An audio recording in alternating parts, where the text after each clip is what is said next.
বরেন্দ্র, রূপসা এবং বুড়িমারি এই 3টা ট্রেনের জন্য আমরা আন্দোলন করছি। এই 3টা ট্রেনের স্টপেজ দিতে হবে এবং আমাদের আন্দোলন যদি না মানা হয় তাহলে আমরা 10 দিনের আলটিমেটাম দিলাম, আমাদের আন্দোলন থামবে না। মাদনগর রেল স্টেশন অনেক ঐতিহ্যবাহী পুরাতন, ব্রিটিশ আমল থেকে এই রেল স্টেশন এখানে আছে, কিন্তু এই রেল স্টেশনের কোনো উন্নয়ন নাই। এই রেল স্টেশনের কোনো আন্তনগর ট্রেন মাত্র একটি থামে ঢাকাগামী। আমাদের এই আন্দোলনের মূল উদ্দেশ্য হলো এখানে ঢাকাগামী একটা ট্রেন এবং খুলনাগামী একটা আন্তনগর ট্রেন এবং রাজশাহীগামী আন্তনগর ট্রেন দাবি আমরা তুলে ধরেছি। আমাদের 3টা ট্রেনের আবেদন, রূপসা, বুড়িমারি, বরেন্দ্র, এই জন্য আমরা মানববন্ধন করতেছি। এলাকার উপজেলার সকল গাড়ি ঘোড়া সব কিছু এখান থেকে ব্যবসা বাণিজ্য সব প্রসারিত হয়।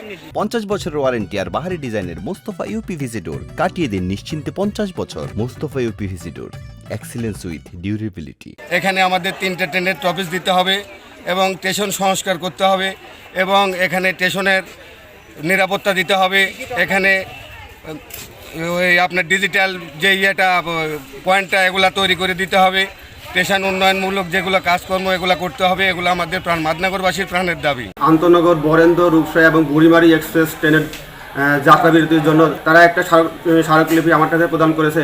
আমি বিষয়টি ঊর্ধ্বতন কর্তৃপক্ষের কাছে প্রেরণ করার জন্য আমি প্রতিজ্ঞাবদ্ধ হয়েছি। আমি এটা স্যারদের কাছে প্রেরণ করব।